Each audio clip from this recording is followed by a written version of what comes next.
Salut à tous, très heureux de vous retrouver pour un nouvel épisode du Dunk Hebdo NBA podcast. On se retrouve alors, je ne sais pas vraiment comment titrer ça, messieurs, est-ce que c'est une preview, un point sur la série, review, qu'est-ce qu'on est où là? Je ne sais pas, en tout cas on va parler de cet affrontement entre les Knicks, tête de série numéro 5, et le Heat, tête de série numéro 8.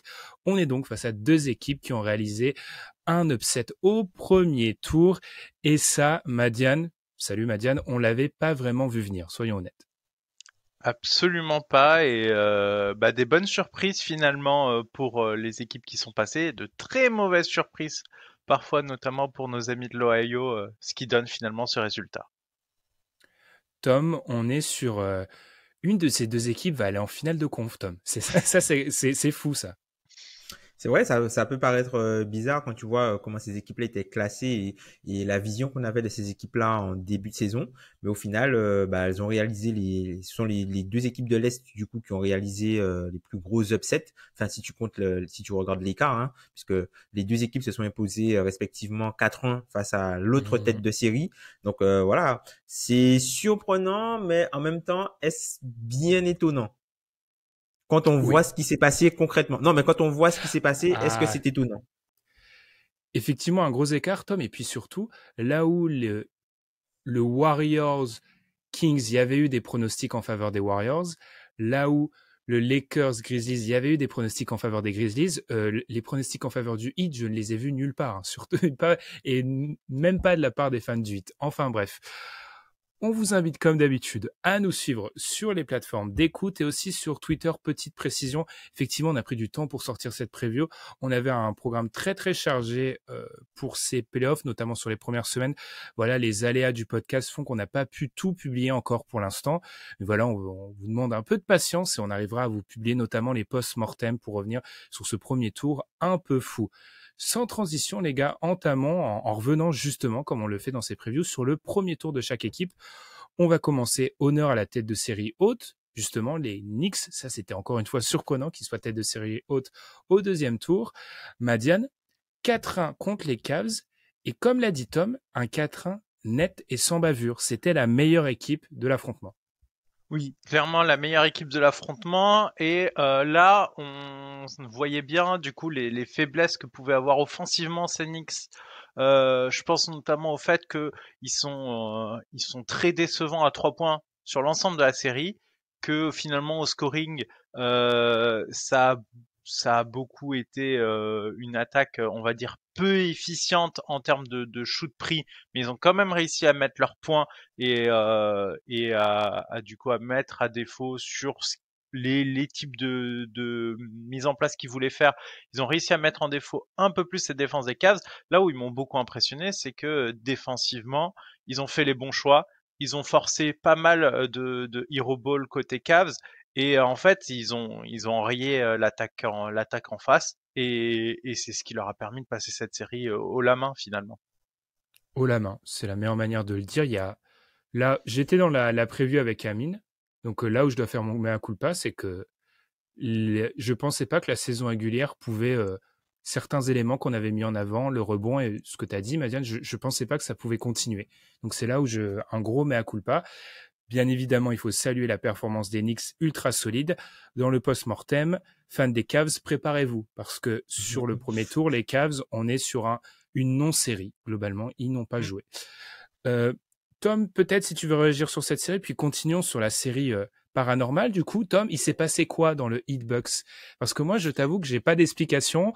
J'écoute la plupart des gens que je respecte sur la NBA n'ont pas d'explication. Qu'est-ce qui s'est passé, Tom, du coup?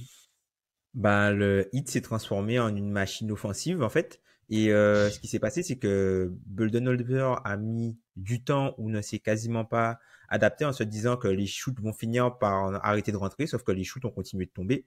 Et c'est vrai que de point de vue adresse, limite sur les playoffs, le Heat est l'une des meilleures équipes au pull-up de débuter des playoffs. Quand tu vois ce qu'il y a autour et quand tu vois ce qu'ils ont réalisé pendant la saison régulière, ben ça paraît irréel en fait d'avoir ce hit-là. Et comme tu le dis bien que c'est alors c'est pas un faux huitième, mais c'est l'un des meilleurs huitièmes de l'histoire. Et que enfin globalement il y a pas grand monde qui battait cette équipe du Heat avec cette réussite là en fait.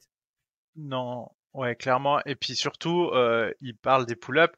On parle pas de tir ouvert, on parlait de tir Contesté. contesté. C'est Ouais. ça qui est hallucinant dans les stats, c'est qu'ils ont une efficacité au tir, pas des tirs parce que la défense des Bucks a été mauvaise, mais des tirs contestés qu'ils ont rentrés quand même. Et comme toujours, la meilleure attaque l'emporte. Là, c'était une attaque, c'était indéfendable en fait, parce que t'avais beau bien les défendre, ils mettaient quand même leurs tirs à des taux d'efficacité que tu ne pouvais pas atteindre.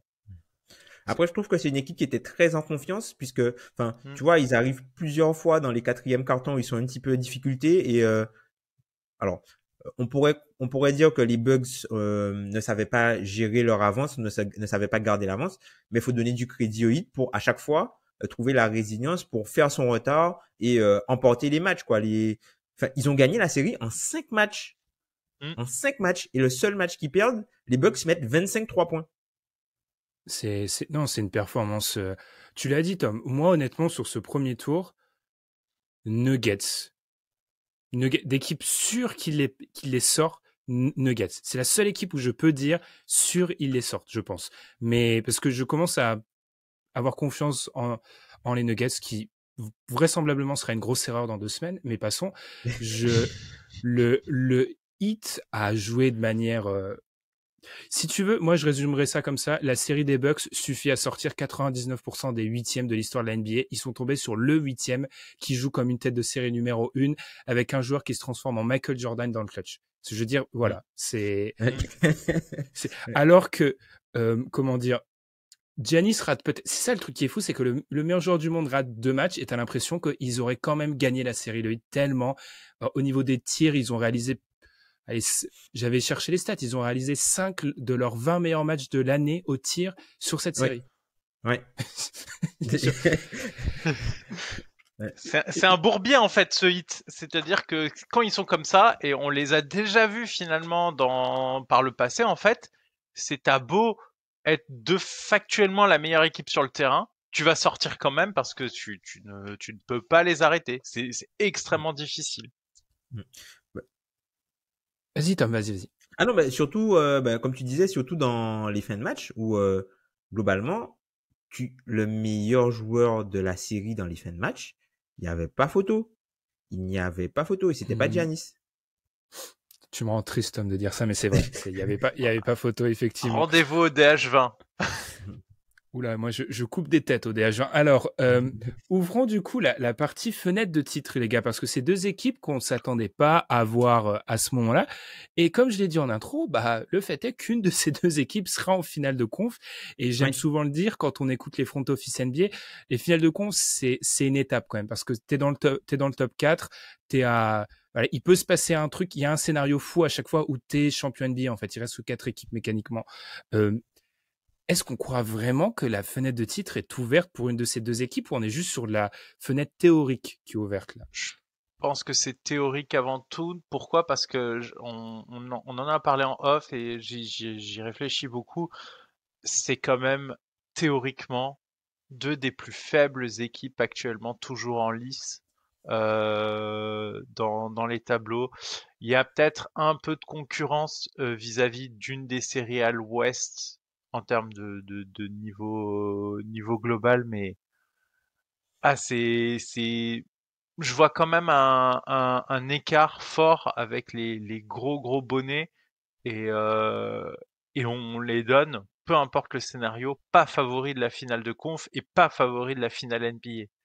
Donc oui, on arrive à un moment où tu peux te poser la question. S'il y a une des deux équipes qui me fait me poser la question, ce serait plus le Heat, parce qu'on a vu un plafond très haut, très élevé. Je pense pas que les Knicks sauront augmenter autant le plafond que ça, alors que le Heat, on l'a déjà vu. Et du coup, s'ils se mettent à jouer en finale de conf ou en finale NBA la même série que face aux Bucks, oui, ils peuvent gagner. Mais sur les Knicks, là, par contre, je considère que c'est fermé de chez fermé. Et sur le Heat, si t'as beau contester les tirs et si tu perds systématiquement dans le clutch contre eux, oui, bah du coup, pour eux, elle est ouverte aussi, mais ce serait quand même très étonnant encore à ce stade.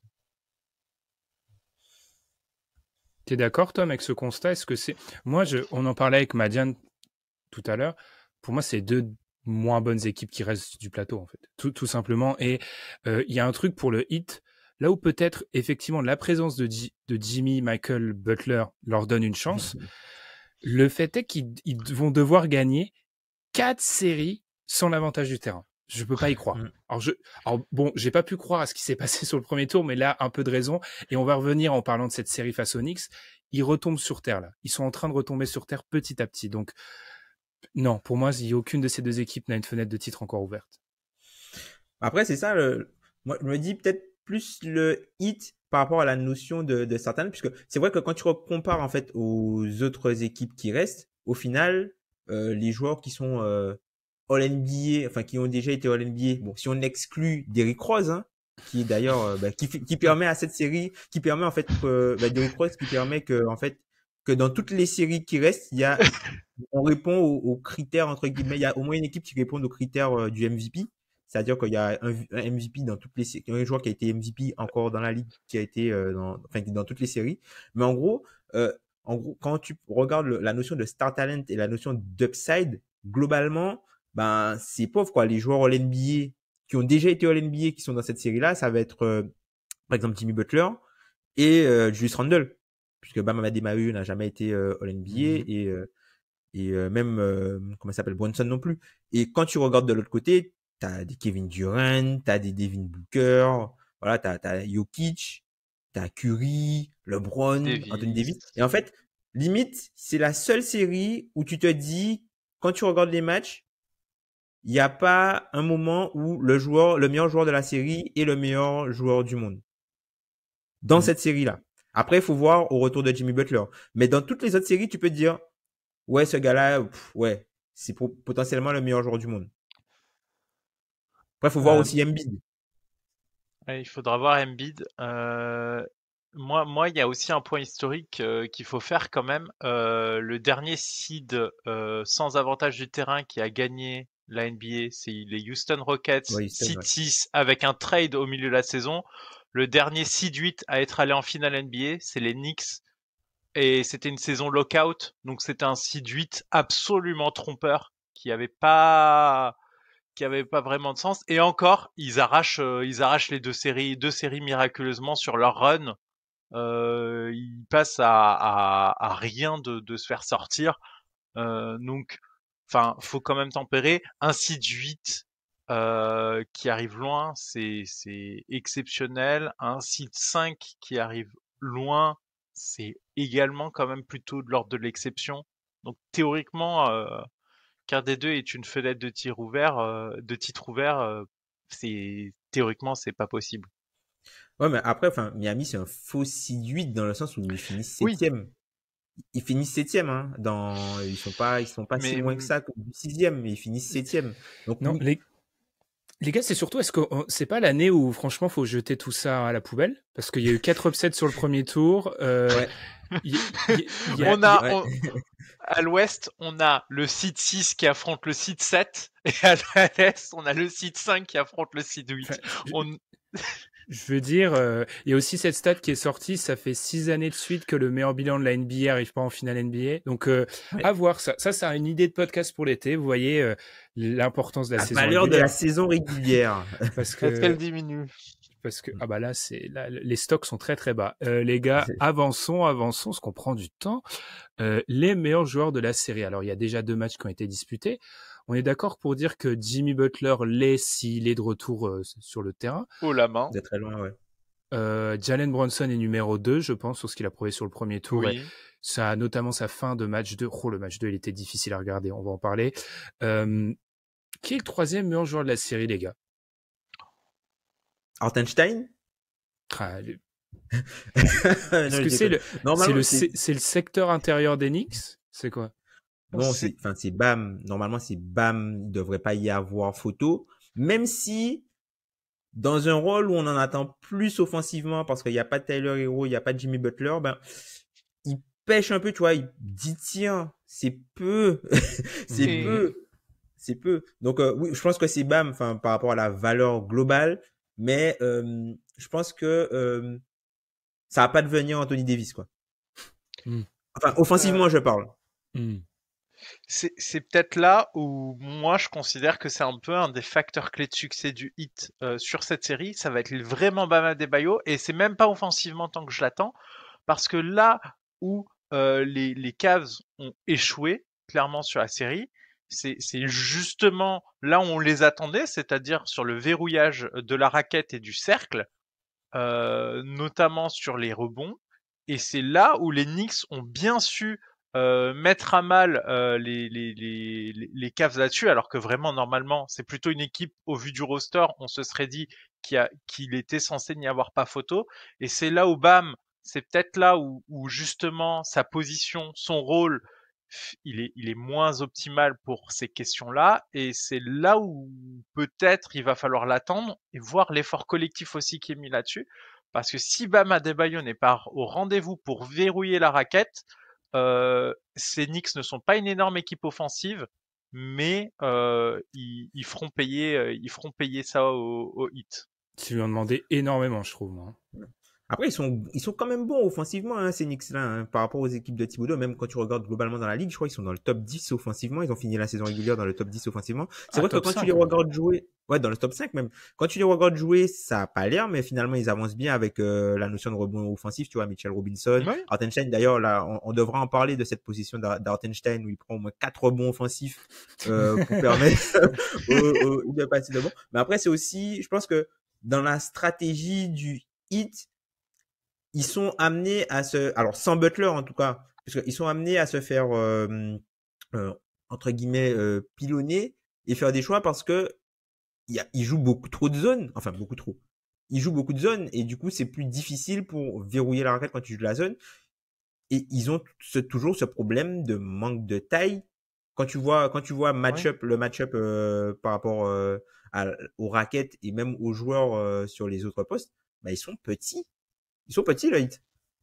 On a glissé, les gars, et c'est très bien, c'est naturel. On a glissé vers les match-up clés. Alors continuons. Du coup, les gars, effectivement, la zone, Tom, t'en as parlé. Avançons là-dessus. Le match 2, j'ai été voir c'était un article de John Schumann sur NBA.com. Le Heat était donc, on l'a souvent dit, l'équipe qui jouait le plus de zones de la saison.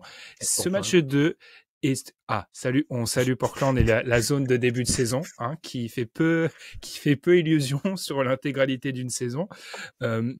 Et ce match 2, c'était celui des playoffs où le Heat a le plus joué de zone. Et Tom, tu l'as dit, le côté petit, donc je vais rebondir sur vos deux arguments. Le côté rebond pour Bam, c'est pas un grand intérieur. Et en fait, il a 48 minutes en face contre soit Mitchell Robinson, soit Isaiah Hartenstein. C'est difficile pour lui de prendre les rebonds, sachant que très souvent, il y a Randle en plus qui peut être assez bon sur du rebond. Donc, c'est super difficile. Et le déficit de taille qu'on avait déjà vu contre les Bucks, là, il est d'autant plus choquant contre les Knicks, en fait, qui en plus amènent des mecs physiques tout le long du match. Justement, moi là-dessus, stratégiquement, moi je pense qu'il faut vraiment que le Heat cherche à forcer les Knicks à prendre des tirs derrière la ligne. Pourquoi? Parce que les Knicks, c'est sur ce premier tour l'équipe qui a tenté quasiment le moins de 3 points avec les Phoenix Suns qui sont en dessous, et ça c'est un autre sujet, c'est un vrai gros sujet ça, et avec le moins de réussite. Donc ils en prennent pas beaucoup et ils sont pas bons. Et en plus, ils ont quand même beaucoup de moyens pour aller récupérer des rebonds sur des tirs un peu plus courts, notamment des tirs à mi-distance ou dans la raquette. Ce qui serait intéressant, c'est de justement forcer plus de tirs à l'extérieur en faisant des choix. Du coup, là, ça les forcerait à abandonner leur système défensif actuel, mais forcer plutôt à laisser plus de tirs ouverts à 3 points, enfin semi-ouverts à 3 points, notamment sur la défense des pics.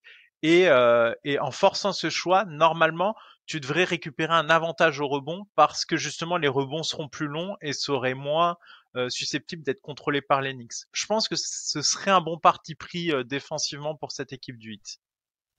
Bah, tu vois, c'est un peu ce qu'ils ont essayé de faire en jouant autant de zones, hein.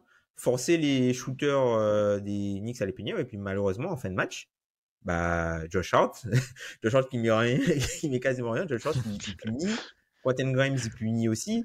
Donc voilà, après, je me demande à quel point on peut tirer des enseignements de ce qui s'est passé sur les 2 premiers matchs, puisque le premier match, t'avais pas Randle, donc du coup, ça force ton équipe à jouer différemment, et on en parlait dans la conversation.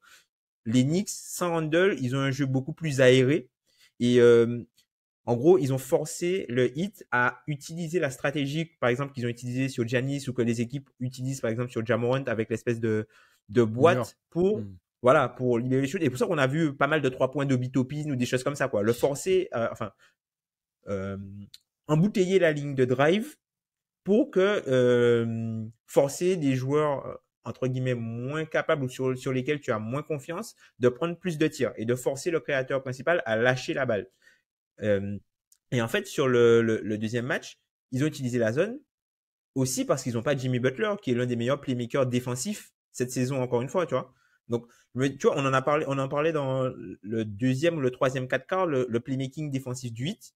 Bah, sans Oladipo, sans Butler, bah, t'as que potentiellement Martin. Donc, du coup, c'est des choses qui, t'es obligé de trouver vu que tu ne peux plus jouer, de la façon dont tu jouais, puisqu'il te manque des pièces, bah, t'essaies de bricoler un petit peu. Et, je trouve que, bah, pour l'instant, je trouve qu'on a très peu de choses.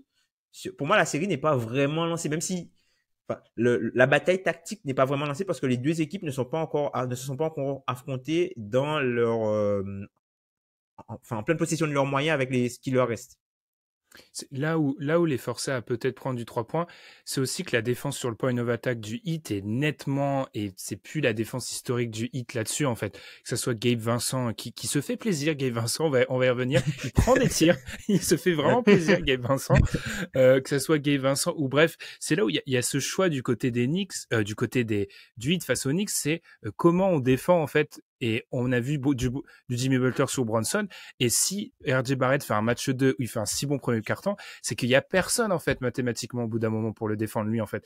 Max Strus, pour se donner son corps à la science sur des passages en force sur Giannis, c'est peut-être efficace, mais là, Barrett a vraiment fait... J'ai aimé cette agressivité, justement, d'RJ Barrett sur le début du match, mais il y a un problème quasiment d'homme, en fait. Il y a un moment où le Heat a constamment, sur ces 3 joueurs du backcourt, il y a forcément un mec qui peut être ciblé plus ou moins en face, que ce soit Duncan Robinson, etc. Et les Knicks, on peut dire ce qu'on veut, mais ils ont des joueurs solides de rotation à chaque fois. C'est quelque chose. Ils n'ont pas le meilleur joueur de la série s'ils passent. Ils n'ont pas le meilleur joueur de la série, mais ils ont un effectif super long.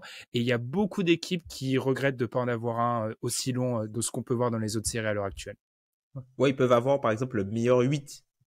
Si Ouais. on exclut potentiellement, si on exclut les Warriors ou des équipes comme ça, mais tu sens que ou les Celtics même, parce que les Celtics ont un effectif Ouais. hyper profond, hyper profond. Mais c'est vrai que quand tu prends globalement, l'équipe des Knicks, t'arrives au 8e homme peut-être avant de commencer à vraiment faire des choix, quoi. Et surtout que t'as des joueurs qui sont plutôt interchangeables. Quand tu vois, par exemple, tu peux échanger Mitchell Robinson avec Hartenstein, tu peux échanger Barrett avec Hart, sans avoir forcément de gros drop-off, quoi. Exactement. Donc oui, c'est vrai que c'est aussi le bon côté d'avoir un effectif profond, même si tu es léger en star talent, même si les joueurs des Knicks cette saison ont joué comme les deux joueurs majeurs des Knicks cette saison ont joué comme des joueurs à l'NBA. Madiane, est-ce que tu as un autre match-up clé à mettre en avant sur cette série? Là, ça va être le match-up du coup au niveau du backcourt. Pourquoi? Parce que c'est quelque chose que je trouve très intéressant. C'est que là, contrairement à face aux Cavs, où en fait ils avaient un backcourt qui avait des énormes défauts défensifs. Là, en fait, ils ont une défense collective qui est capable de leur opposer un peu plus de résistance. C'est-à-dire que les Cavs ont vraiment eu du mal à contenir notamment Brunson parce qu'ils avaient pas le matériel en fait pour contester les types de tirs et les types de possessions que préfère jouer Jalen Brunson. Là, ok sur le premier rideau, je pense que le problème est plus ou moins le même, c'est-à-dire que tu ne peux pas l'empêcher de dépasser la ligne à 3 points et de se retrouver à mi-distance. Néanmoins, à partir de ce moment-là, ils ont les bons ajustements et les bonnes réactions pour pouvoir venir contester beaucoup plus fort ces tirs-là. Et c'est quelque chose qui pourrait quand même beaucoup enrayer l'attaque des Knicks parce que sans cette efficacité-là et ces tirs-là qu'ils arrivaient à mettre face aux Cavs, leur attaque peut se retrouver très vite en grande difficulté. Ah, tu vois, moi je me demande si sur la fin, notamment du match 2, etc., si on n'a pas vu une limite parce que ça demande Sans beaucoup Butler, d'efforts. c'est ça qui change pour moi l'équation énormément. Je suis d'accord avec toi, mais sans Butler, évidemment, ils sont pas capables de le faire. Mais moi, je considère leur défense comme un tout quand ils ont un joueur aussi intelligent que Jimmy Butler pour lancer les rotations défensives. Notamment, ça me fait beaucoup penser à ce que faisait Kawhi Leonard aux Spurs, où malgré des Lamarcus Aldridge et des boulets défensifs par moment autour de lui, il arrivait à faire des Spurs l'une des meilleures défenses de la ligue, juste parce que c'était lui qui compensait et qui quasiment défendait 2 joueurs en même temps en sortant à mi-distance juste après le pic. Moi, je vous répondrai, les gars, que faut pas non plus penser que le Jimmy Butler de la série contre les Bucks va faire 3 matchs aussi dans la série contre les Knicks. C'est Jimmy Butler, on sait jamais. J'ai envie de te dire, on sait jamais. Mais c'est vrai que oui, il a manqué et je me dis, enfin, alors c'est un débat que j'ai eu avec Malik, un pote à moi qui est aussi auditeur du podcast, qui est fan du Heat et qui me dit que le Heat n'a pas besoin forcément de Tyler Hero quand tu as Jimmy Butler qui joue comme le jeu héliocentrique qui joue en playoff. Mmh. Et là, en fait, sans Jimmy Butler, je trouve que tu as senti un peu la limite et le besoin, en fait, d'avoir un gars comme Tyler Hero, en fait. Puisque Gabe Vincent, il a mis les tirs en première mi-temps, mais il va pas continuer à mettre les tirs comme ça. Ouais. Mais les gars, la première, soyons parfaitement transparents. La première mi-temps, je parle un peu moi du match 1 parce que le match 2 est le dernier chronologiquement que j'ai vu et m'a un petit peu traumatisé, je vais être honnête, les gars.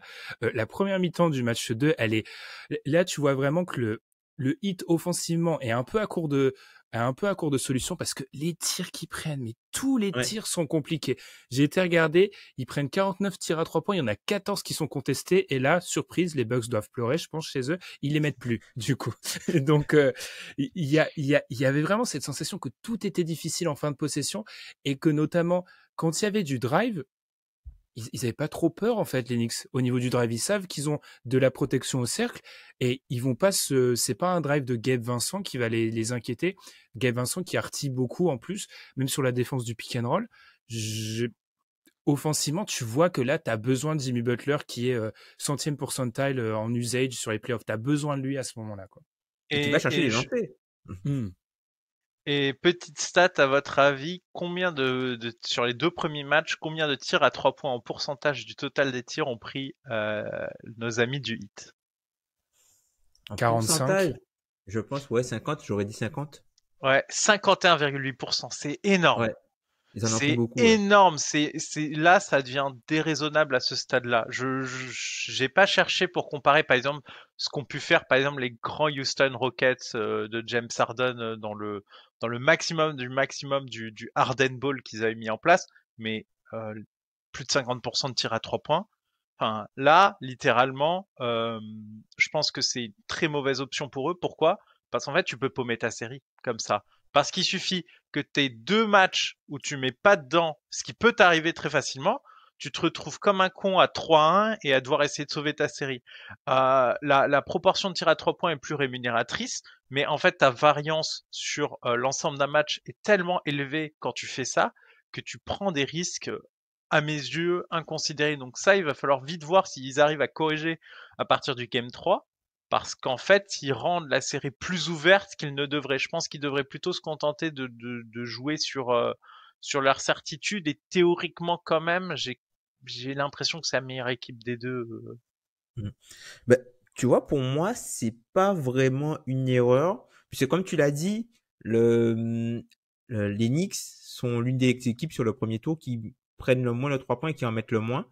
Et en fait, le jeu des maths, si tu mets 3 points de plus, ça te fait déjà 9 points de plus, globalement. Donc, je me dis que il y a ça et il y a aussi le changement de personnel. C'est-à-dire que, qui prend les 3 points? C'est Kevin Love. C'est Duncan Robinson qui est de retour dans la série. C'est Max Strus. Gabe Vincent, il en prend un peu. Beaucoup. Kyle Lowry. Donc, c'est quand même des shooters capables, tu vois. C'est pas, pas genre tu augmentes ta part de 3 points pris dans ton attaque, mais tu le donnes à des shooters très moyens. Ce sont des gens qui peuvent être respectés derrière l'arc, et ça se ressent aussi, notamment sur le besoin de close-out. Donc, je serais un petit peu nuancé là-dessus. Je pense que, enfin, le point que tu avances est intéressant, mais je pense que ça peut être aussi vrai de l'autre côté, quoi. Parce que, en gros, plus tu as une shot chart, entre, on va dire, mathématiques, plus ton plafond, enfin, ton plancher est haut, au final. Je répondrai juste une chose. Je pense qu'aussi, le Heat fait aussi ça parce que c'est pas, je vais pas dire que c'est un aveu de faiblesse, mais un peu. Enfin, c'est une équipe, faut pas oublier que eux, pour eux, les playoffs, ils ont vraiment commencé au play-in. Et je trouve que sur certaines séquences, alors, ça s'est vu un peu dans la fin de match fin de match sans Jimmy Butler, dans la fin de match contre les Bucks, un peu sur le match 1, mais beaucoup sur le match 2. Ils sont courts, en fait, les gars. Quand ils ratent des tirs, ils sont tout le temps courts. Et ils sont pas un peu courts des fois. Je pense qu'ils commencent à avoir un peu cette fatigue et je pense que ce glissement vers le tir à 3 points, c'est ça. C'est aussi parce qu'il n'y a pas de, encore une fois, qui drive dans cette équipe exactement? Qui va mettre cette pression-là? Et puis, on peut voir que les systèmes de Spoelstra, parfois assez bien inspirés, ils vont profiter par exemple à un BAM. Je pense à un système en sortie de, il y a un système où il y a Duncan Robinson qui pose un écran et bam, du coup, sur le changement avec Brunson, se retrouve à faire un alley-oop où il met un gros dunk. Il y a peu de solutions en fait pour rendre cette attaque vraiment autre que d'être une attaque analytique, rendre cette attaque vraiment efficace. Là où je trouve, j'ai peut-être choqué, mais avec l'incertitude d'Jimmy Butler, l'attaque des Knicks, alors elle est ok, sur séquence, elle est vraiment très, très, très compliquée à regarder, mais c'est toujours la même recette, en fait. Et cette recette-là, moi, je commence à me dire qu'elle est viable, parce que les rebonds offensifs, fin du match 2, il continue à les prendre, en fait. Il s'octroie toujours ses positions supplémentaires. Jalen Brunson, c'est une équipe qui continue à pas perdre de ballon. C'est ce qu'ils font depuis le début depuis de la saison. Et Tom, tu l'as bien dit, le Heat n'a plus les playmakers défensifs pour forcer les pertes de balles. Donc, je pense qu'on est vraiment Une face à... petite perte du jeu de transition, tu vois. C'est une perte du jeu de transition. Le truc où Jimmy Butler, par exemple, il arrive bien à se positionner entre deux gars et mettre la main au bon moment pour couper le drive. Oladipo, il le fait bien aussi. Ben, ils ont plus ça, en fait, les live ball turnovers, comme disait, enfin, enfin, on va dire les pertes de balles qui sont vraiment créées et Vivante. qui gardent le ballon en jeu, qui te permettent d'aller mettre panier facile. Merci le français. Parlant du rebond, justement, une des stats sur les 2 premiers matchs, c'est 98 à 73 au rebond, déjà, en 2 matchs. Ouais. C'est là où c'est très compliqué. C'est pour ça que il va falloir compter sur une bonne efficacité offensive pour le Heat, et ça peut être une des clés parce que ils ne gagneront pas cette bataille du rebond hors du coup rebond long. Mais j'ai vraiment l'impression que ils ont pas les caractéristiques, ils ont pas le personnel pour faire ça. Et et Kevin Love, tout Kevin Love qu'il est, c'est quelque chose qu'on lui a systématiquement reproché. Bam Adebayo, c'est quelque chose qu'on lui a systématiquement reproché. C'est vraiment pas une bataille qui gagneront. Donc ça, là-dessus, il va falloir être très attentif parce que si la série se joue à des pourcentages de réussite au tir beaucoup plus faibles, avantage aux Knicks, avantage clair et net aux Knicks. Et c'est symptomatique, tu vois, de cette fameuse action d'Artenstein, là, où je crois que c'est à 5 minutes, quand on commence à rentrer dans le money time, où les Knicks ont une possession qui dure genre presque 1 minute, parce qu'à chaque fois, il prend le rebond, t'as une faute sur le box-out, t'as une autre faute, t'as un autre rebond, une claquette d'Artenstein et tout ça. Et en fait, les mecs font les box-out, hein. C'est juste que Ils sont plus grands. ils sont plus grands. Et en fait, l'avantage en fait des Knicks, c'est qu'ils ont des joueurs à chaque poste qui jouent plus grand que leur taille. Alors ça se mesure pas, mais tu vois, pour moi, Josh Hart, il joue pas comme un joueur de sa taille. Non. Hartenstein, il joue plus grand. Randle, il joue plus grand parce qu'il y a la puissance. Brunson, il joue plus grand parce qu'il y a la puissance. Et même limite, Grimes, il joue aussi un peu plus grand parce qu'il y a la puissance et la vivacité, tu vois. Donc du coup, tu ajoutes ça au déficit de taille, ben tout de suite, c'est vraiment une vraie bataille. Et je pense que c'est aussi pour ça que ils sont obligés de tirer de loin parce qu'ils savent que pertinemment que le jeu de la possession ne sera pas à leur avantage. Mais il y a vraiment cette impression-là. du côté des Knicks qu'ils ont fait sur 2 tours en fait. Donc faut donner du crédit à Thibodeau aussi, parce que Thibodeau est aussi l'artisan et l'architecte de cette équipe. Vraiment la sensation qu'il joue plus grand, et au niveau des rebonds, c'est aussi du coup on voit là une des faiblesses du Heat qui n'a pas de pivot backup construit pour ce niveau-là en fait. Et tu faisais bien parler de Bam, c'est que Bam, dans un monde parfait, son match-up sur cette série, c'est Julius Randle, c'est pas Hartenstein et Mitchell Robinson. Et par rapport à Mitchell Robinson, et surtout Mitchell Robinson, pas vraiment son backup, il y a aussi cette sensation que tu peux pas jouer petit en fait, parce que Robinson se débrouille plutôt bien, moi je trouve, sur le périmètre, les gars, et je trouve que tu peux pas jouer petit en fait face à eux. Donc le Heat est à court de solutions en fait. Le Heat, je pense, fait ce choix par dépit, ce choix des maths, et il pourrait en sortir gagnant parce que, vous l'avez dit, ils ont fait, on l'a dit, ils ont fait une très bonne série au shoot, une première série. Alors les gens aiment bien le rappeler, c'était oui la meilleure équipe au tir la saison dernière, soit la dernière saison régulière à 3 points effectivement. Donc ça peut être le pari gagnant pour eux. Moi, je me dis juste que je trouve les gars qui sont quand même beaucoup trop dépendants de la production offensive de Jimmy Butler, et que oui, Jimmy Butler peut tourner peut-être à 37 points de moyenne, je sais pas s'il peut le faire honnêtement, tourner à 37 points de moyenne comme il a fait, et que vraisemblablement Thibodeau a pris le parti de ne pas s'adapter outre mesure à Butler. Il défend en drop quand même, ce qui moi me donne de l'urticaire, parce que vu que Butler met tout quand tu défends en drop, je me dis il va mettre un pull-up, c'est pas possible, pourquoi vous faites ça? En grand salut à l'ancien coach, du coup l'ancien Mike Budenholzer, du coup, qui a continué à faire ça.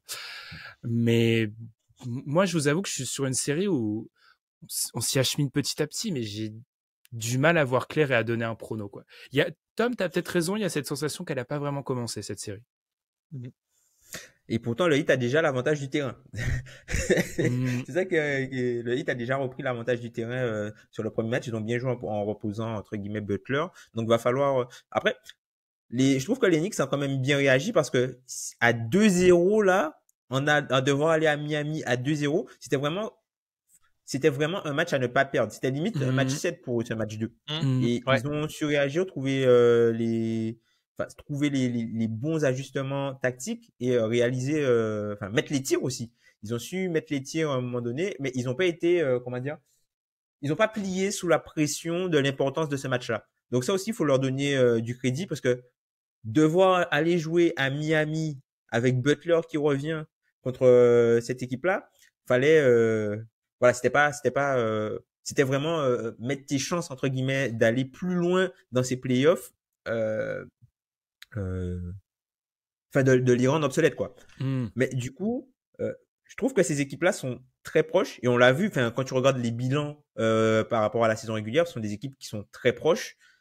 Mais après, est-ce qu'on est pas trop dur en fait avec ces équipes-là parce que si elles ont fini là où elles ont fini en saison régulière, on sait que elles sont à ce niveau-là, mais du coup, c'est normal qu'il y ait des faiblesses. C'est normal qu'il y ait des faiblesses, tu vois. Ah oui. Bah, je pense que c'est surtout sur le Heat, les gars, c'est qu'en fait, on a vu 5 matchs irréels et du coup, là, ils retombent. Ça se voit sur la réussite au tir, ça se voit sur plusieurs choses. Ils sont humains et donc, du coup, t'as raison, Tom. On n'est pas en droit on peut pas exiger la qualité d'une série de l'autre série de l'Est, par exemple. Parce que ce sont des moins bonnes équipes. Il y a juste eu ce truc d'un côté d'un Heat qui marche sur l'eau et de l'autre, les Knicks ont fait une série où ils ont été dominants. Donc il y a peut-être de ça aussi. Et il faut quand même se l'avouer, hein, ce Heat a quand même réussi à activer un switch entre le play-in et le premier tour, parce qu'on les a vus en match coup près, et c'était pas ça. C'est ça qui est encore plus hallucinant dans ce Heat, je trouve.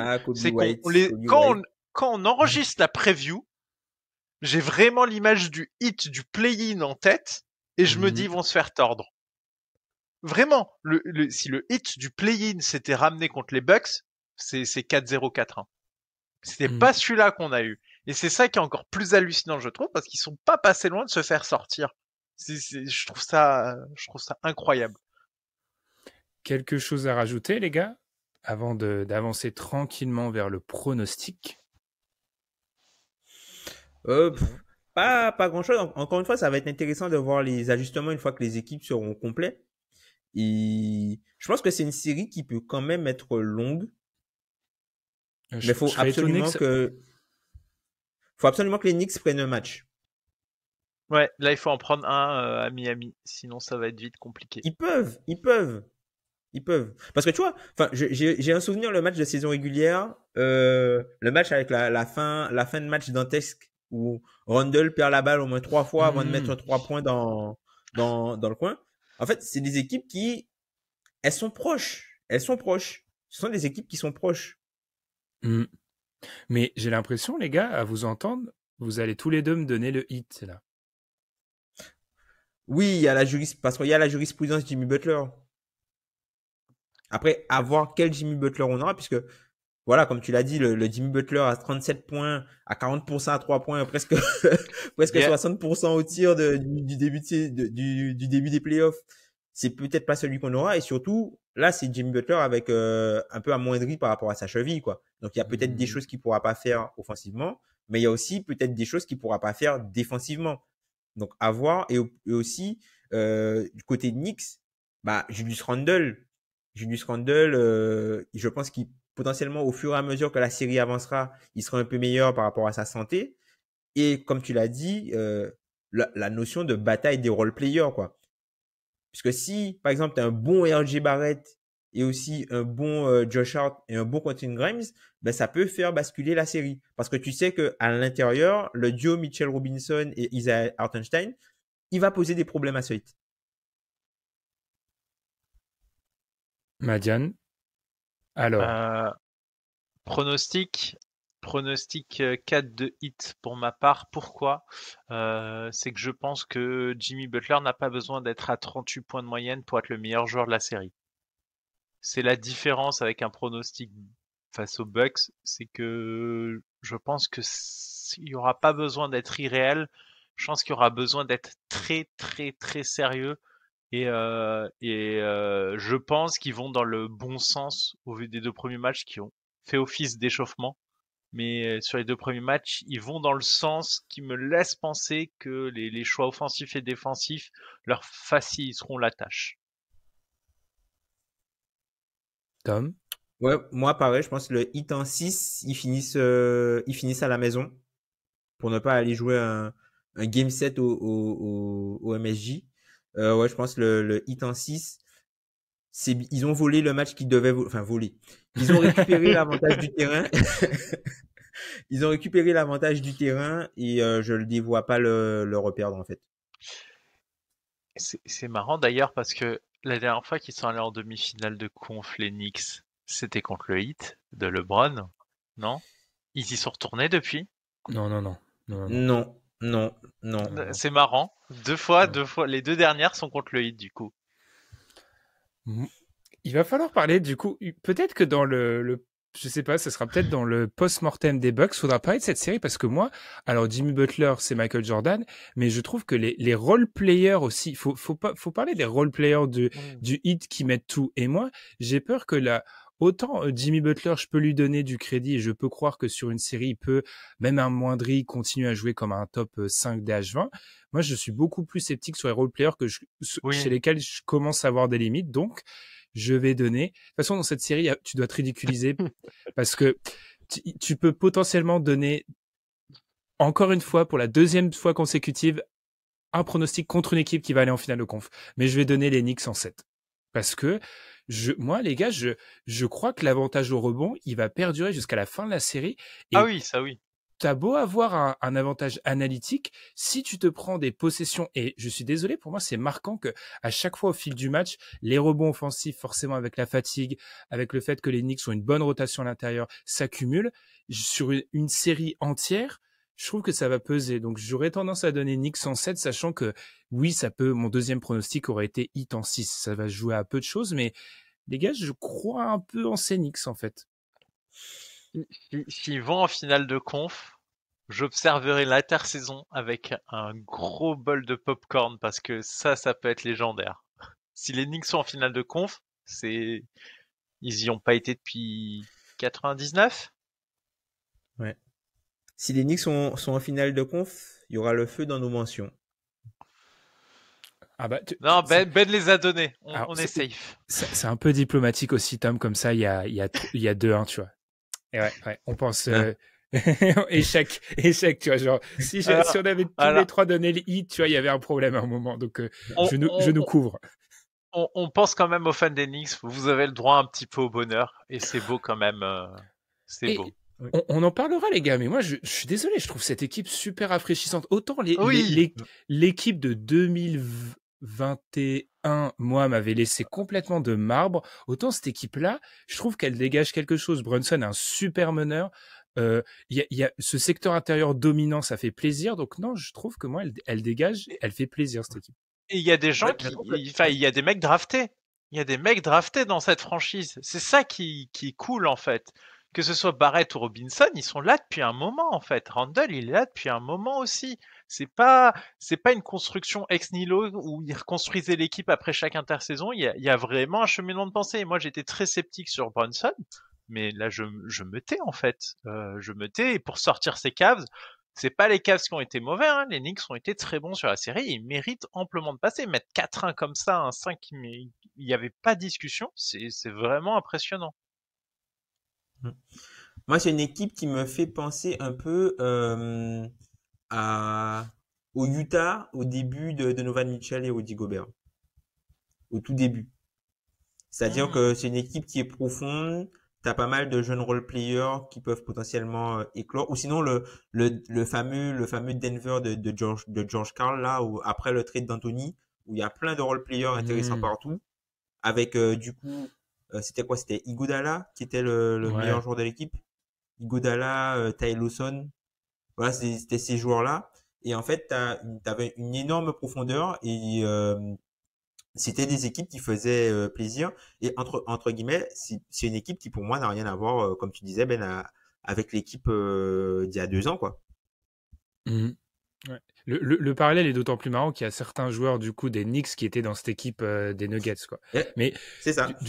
Du coup, ça veut dire que le meilleur joueur du coup des Knicks, donc Brunson, va jouer au Heat l'année prochaine, vu qu'Iguodala avait filé aux Warriors dans une opération de service secret, hein, rappelons. Donc ça va se terminer comme ça. Ok. Eh bien, du coup, en tout cas, on vous remercie. On remercie les fans des Knicks et du Heat pour leur patience, effectivement. Après, du coup, ça a donné, les gars, une preview un peu différente parce que là, on a pu se baser sur du concret, quoi. On avait 2 matchs en réserve. La prochaine fois qu'on se retrouvera, normalement, ce sont pour des post-mortem. C'est pour des post-mortem, normalement. Hein, on ne sait pas, on peut pas vraiment vous prévenir au niveau du calendrier. Ce qui est sûr, c'est qu'il y a des post-mortem. Là, on est face aux 2 équipes qui ont engendré les plus beaux post-mortem. Hein. Clairement, là, ils nous ont fait du De Vinci, hein, le Heat et les Knicks.